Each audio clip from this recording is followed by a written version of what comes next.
12 million ounces. That's how much silver just vanished from COMEX registered vaults in a single week, while price ripped to $95 and the exchange scrambled to raise margins by 18%. And here's what should stop you cold. The margin hike didn't work. Silver didn't flinch, it kept climbing. When the brake pedal fails, you're not watching a normal rally anymore. You're watching a system under stress. And if you think this is just another price spike, you're missing what's actually breaking underneath, because this isn't about the number on your screen. It's about whether the metal exists when someone demands delivery. Now here's how this plays out. The first headlines will focus on silver getting overheated, or speculators pushing price too far, too fast. That's the obvious story. But the real weapon hiding in plain sight is the inventory drain, and what it tells you about stress inside the physical system. And in the next 20 minutes, you'll see why a 12 million ounce draw matters more than a $95 print, why margin hikes usually work, and why this time they didn't, and how Shanghai premiums and lease rates are quietly confirming the same thing. Most people will see volatility. You'll understand structure. Here's what most people miss. When the brake pedal stops working, it's not because the car is speeding. It's because something in the system snapped. Miss that signal, and you'll be reacting instead of positioning. Before we go deeper, quick favor. I'm running a campaign to build the most informed precious metals community on this platform. No hype, no noise, just mechanics and incentives. If you want to support that, hit subscribe and comment, still stacking below. And one more thing. If you want faster updates when these markets move, I set up a WhatsApp channel for real-time alerts. The link is in the description. Join it, because when markets move, speed matters more than opinions. Now let's get into what this actually means. Here are the facts, plain and simple. Silver surged to $95 per ounce, pushing toward the psychologically loaded $100 level. In the same week, COMEX registered silver inventories fell by 12 million ounces, dropping total registered below 30 million ounces, a multi-year low.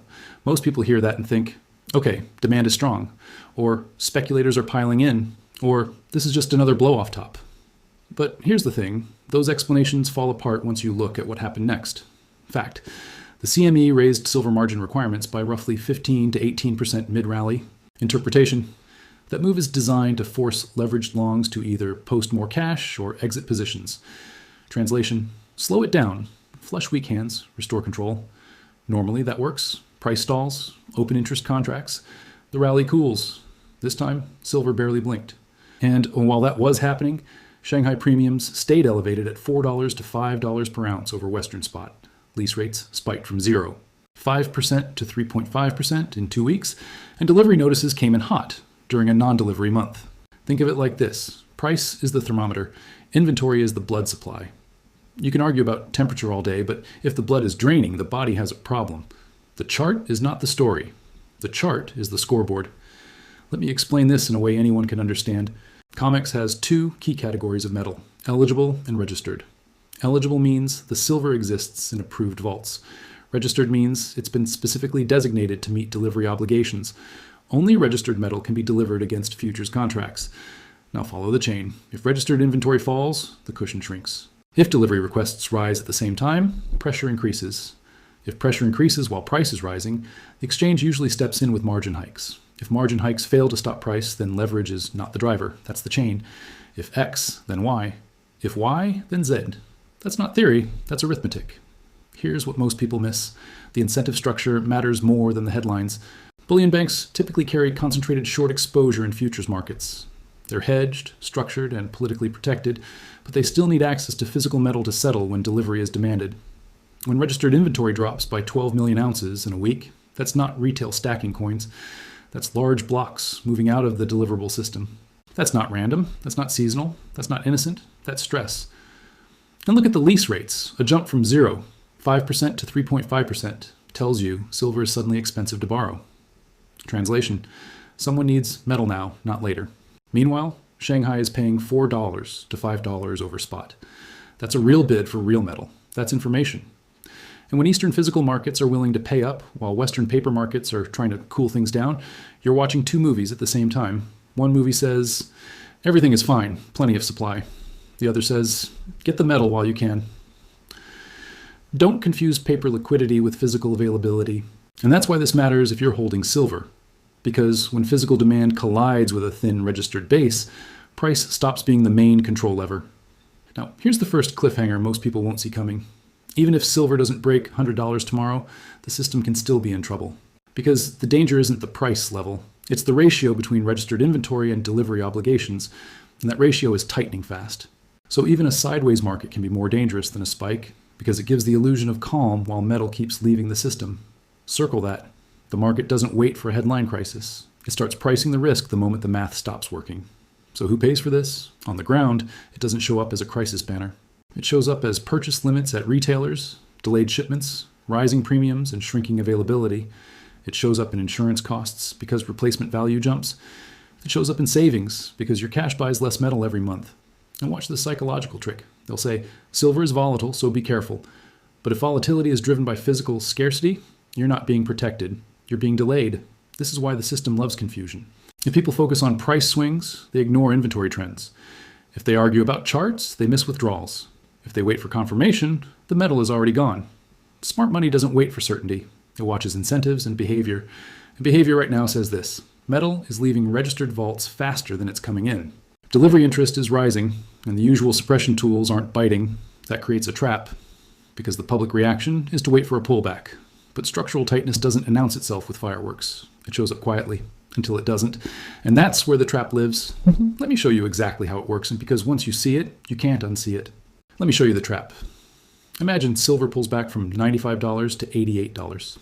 The headlines breathe a sigh of relief. Commentators say, see, bubble popped, crisis averted. Markets love that. They hear pullback, and they assume problem solved. But here's the catch. If registered inventory keeps falling during that pullback, the stress is getting worse, not better. That's the trap. Because price going down while metal keeps leaving the system tells you the selling is paper-driven, not physical. And once that structure is in place, every dip behaves differently. Here's why I'm telling you this. Don't just watch price. Watch inventory. Watch lease rates. Watch premiums. Because once the physical drawdown continues underneath a calm tape, the next move doesn't need speculation to ignite. It just needs one delivery cycle where obligations exceed available registered metal. And at that point, the market doesn't negotiate. It reprices. That's not drama. That's mechanics. So what should you literally watch for in the next few weeks? Watch for COMEX registered inventory. If it drops below 25 million ounces, that's information. Watch for daily delivery notices, especially outside normal delivery months. If they stay elevated, that's information. Watch for Shanghai premiums. If they stay at $4 to $5 over spot or widen, that's information. Watch for silver lease rates. If they remain above 3%, that's information. Watch for margin changes from CME. If margins rise again and price still holds, that's information. And watch for the quiet signal, LBMA vault commentary and delays, because London is where shortages whisper before they shout. Here's how to read the signals. If inventory falls and price rises, that's information. If inventory falls and price stalls, that's information. If inventory falls and price dips, that's information. If inventory stabilizes and premiums collapse, that's information. Don't guess, observe. Because the point isn't predicting the exact dollar move, it's understanding which side of the system is under stress. Now I'm going to say something that will save you pain. Don't use leverage here. Margin is the silent killer in silver. Here's how it works. When silver starts moving, leverage looks tempting. Everyone feels smart. Everyone feels early. Everyone feels like a genius. Then the exchange raises margin requirements. Suddenly the same position needs more cash. If you don't have it, you don't get to hold through the dip. You get forced to sell into the dip. That selling pushes price down. That triggers more margin stress. That forces more selling. That's the cascade. And that cascade is exactly what big players love, because they step in and buy when you're selling by force, not choice. Second warning, don't confuse paper price with physical reality. A futures price can drop while physical premiums rise. If that happens, you're not seeing weakness, you're seeing dislocation. Third warning, don't confuse volatility with direction. Silver is volatile by design. That doesn't mean the trend is broken. It means the system is stressed. The people who get hurt are the ones who let one day's tape override a multi-month structural signal. And that's not accidental. That's incentives.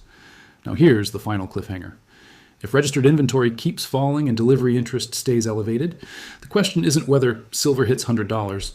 The question is, what happens when someone asks for metal that isn't there? Because once confidence in deliverability cracks, price stops being the release valve. Rules become the release valve. So don't just watch the number on the screen. Watch how the system behaves under pressure. That's where the next surprise is hiding. Let me bring this back to ground level. Silver didn't move because of hype. It moved because physical metal is leaving the system faster than it's being replaced. Margin hikes failed because leverage wasn't the driver. Premiums and lease rates confirm the stress. That's the story. And the reason I'm making such a big deal about it is because this is how structural breaks begin, quietly, mathematically, and without permission. Here's a simple way to stay grounded. Ask yourself 3 questions every week. What did the exchanges do? What did physical buyers do? What did price do after the first reaction? If you can answer those 3, you'll be ahead of most people who only react to headlines. The point isn't to be right. The point is to be ready. I'll end with a question I want you to answer in the comments. Do you think silver breaks $100 this cycle? Yes or no? Because depending on how it plays out, patience and positioning matter more than predictions. And one more ask. If you've had any success with silver, whether you stacked early, held through volatility, or avoided leverage when others didn't, share it in a sentence below. Not to brag, to motivate.